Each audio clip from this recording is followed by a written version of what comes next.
네, 오늘도 주님의 변함없으신 사랑 안에서 강건하시기 바라겠습니다. 오늘 말씀은 고린도후서 5장 1절에서 7절 말씀입니다.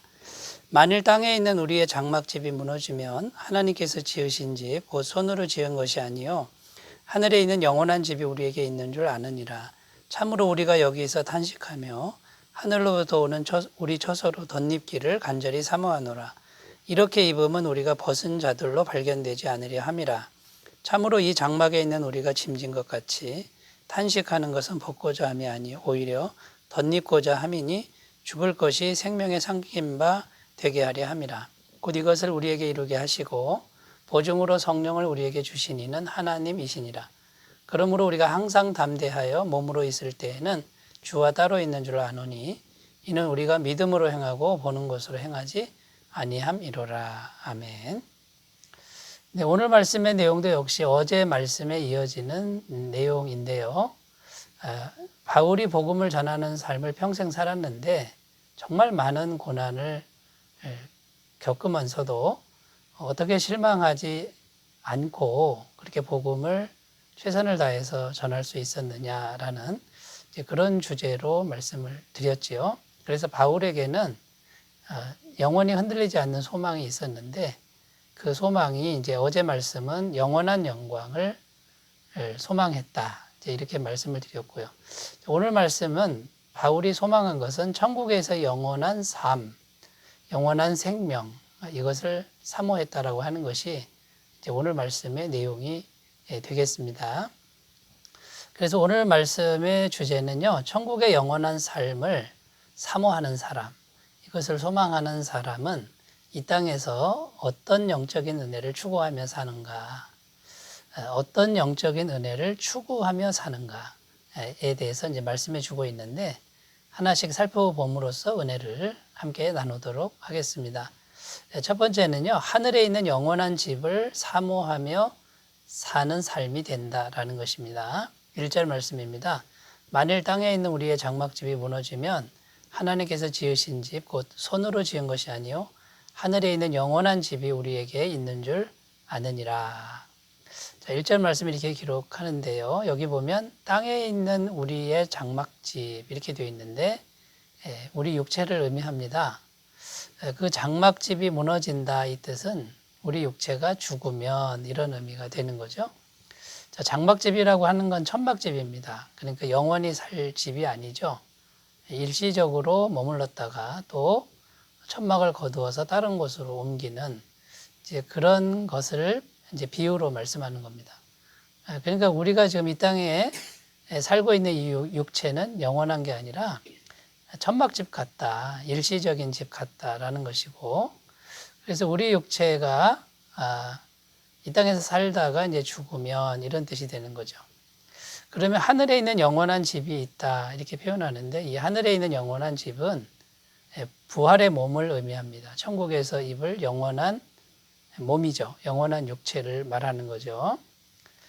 자, 이 몸은요, 이 육체는 지금 우리가 갖고 있는 혈과 육, 이것과는 다른 것입니다. 질적으로 다른 것이죠.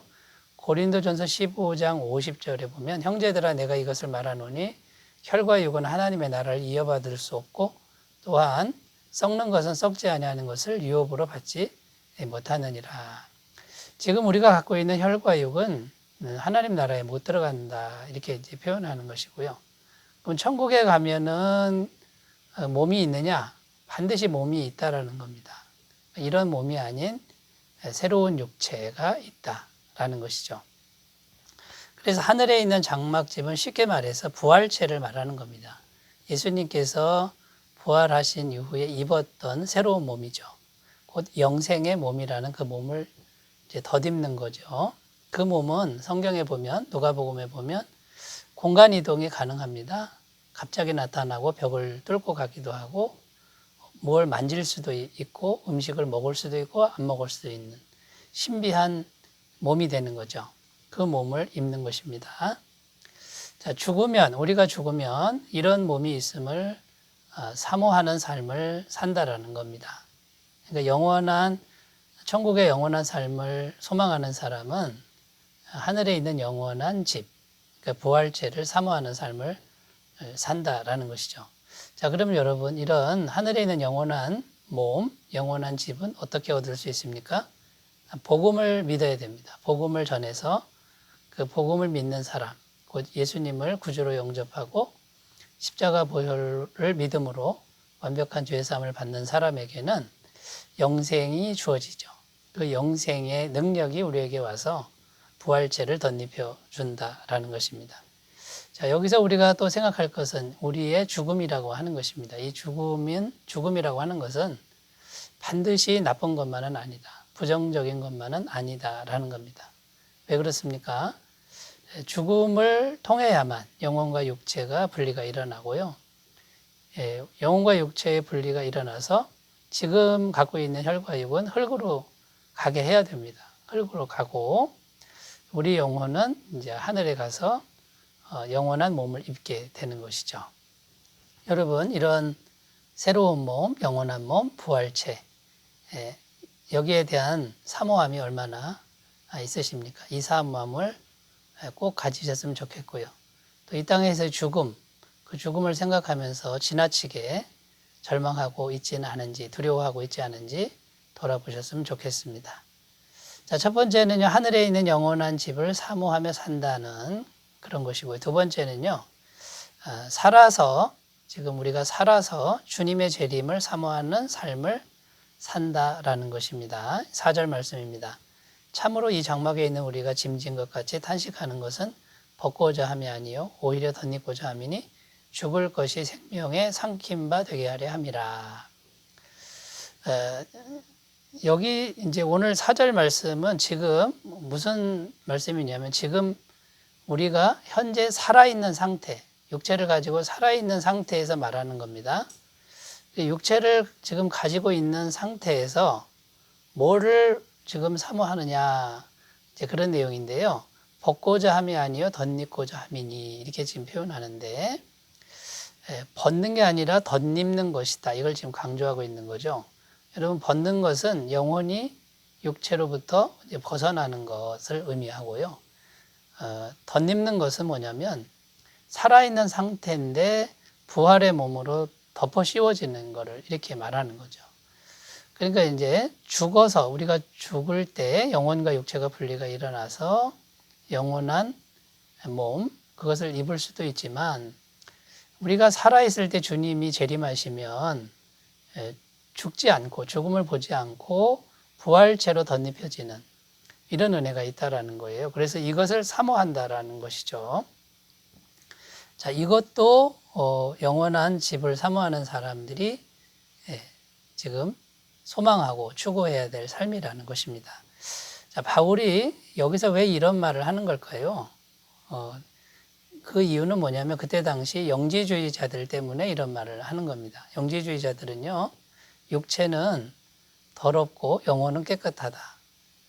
이런 이제 사상이 영지주의 사상이죠. 그래서 이 영지주의 사상을 가진 사람들은요, 육체의 부활은 인정할 수가 없는 겁니다. 어떻게 더러운 육체가 부활해서 다시 그 육체를 입을 수 있느냐, 그건 인정할 수 없다. 이것이 이제 영지주의 사상인데요. 이런 사상을 가진 사람들, 이 사람들은 영혼이 육체로부터 분리되는 게 최고의 선입니다. 근데 여러분, 부활이라고 하는 것은 영혼이 육체와 분리되는 그것으로 끝나는 게 아니라 부활체, 부활의 몸을 덧입어야 된다라는 것이죠. 여기까지 가야 진정한 구원이 되는 겁니다. 그래서 지금 바울은 부활에 관한 참 진리를 말하고 있는 것입니다. 지금이라도, 지금 우리가 혈과 육을 가진 이 육체를 가진 상태지만, 죄로 물든 상태지만, 지금이라도 주님이 오시면 얼마든지 부활체로 덧입혀져서 우리 몸이 부활의 몸으로 바뀔 수 있다. 이것을 강조하는 겁니다. 그러니까 부활의 몸으로 덧입혀지는 것 여기까지 가야 된다라고 바울은 지금 이제 말하고 있는 것입니다.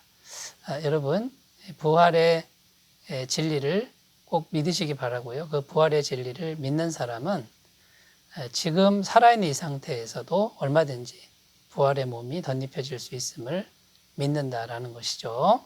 우리 모두가 이 믿음으로 주님의 재림을 사모하는 그런 방향으로 나가셨으면 좋겠습니다. 자, 세 번째입니다. 천국에서 영원한 삶을 소망하는 사람들은요, 영원하신 성령님만을 의지하는 삶을 산다라는 것입니다. 5절 말씀입니다. 곧 이것을 우리에게 이루게 하시고 보증으로 성령을 우리에게 주시니는 하나님이시니라. 자, 5절에 이제 성령님에 대해서 말씀하고 있는데 하나님이 보증으로 성령을 우리에게 주셨다. 이렇게 이제 표현하고 있습니다. 자, 성령님은 어떤 보증을 하실까요? 이 성령님은 우리 안에서 반드시 부활한다. 이것을 보증해 주시고 또 천국에서 영원한 삶을 반드시 살 것이다. 이것을 성령님이 계속해서 보증해 주는 보증인의 역할을 하고 있다는 겁니다. 이 성령님이 우리 안에 오시면 떠나지도 않습니다. 계속 우리 안에서 보증인으로서 부활은 네 것이다. 천국의 영생은 너의 것이다. 성령님이 우리 안에서 보증인으로서 계속해서 증거해 주고 계신다라는 겁니다. 이 성령님이 이런 보증, 부활과 영생의 보증이 되시는 근거는 무엇일까요? 첫 번째는 성령님이 하나님이시기 때문에 그렇습니다. 온 천지를 창조하신 창조주이십니다.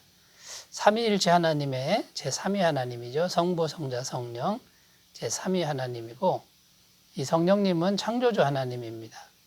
모든 생명을 만드신 장본인이 이 성령님이죠. 근데 모든 생명을 만드신 장본인이 우리 안에서 보증해 주신다고 한번 생각해 보십시오. 얼마나 확실합니까? 두 번째는 예수님이 성령님으로 말미암아 부활하셨기 때문이라는 겁니다. 성령님이 죽으신 예수님을 부활시킨 분이다.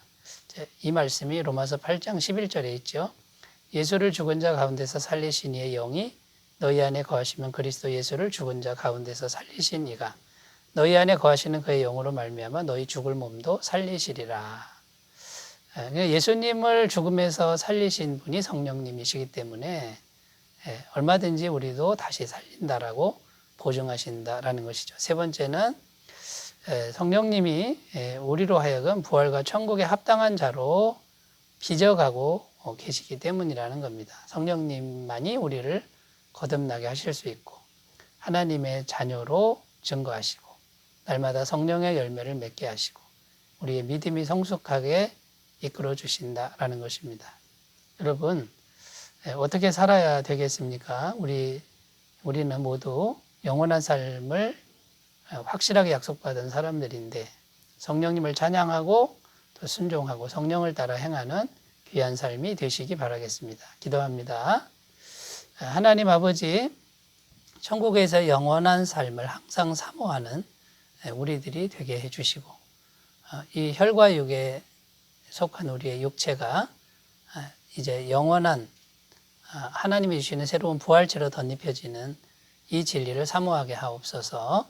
예수님의 이름으로 기도드립니다. 아멘. 주의 은혜 충만하시기 바라겠습니다. 감사합니다.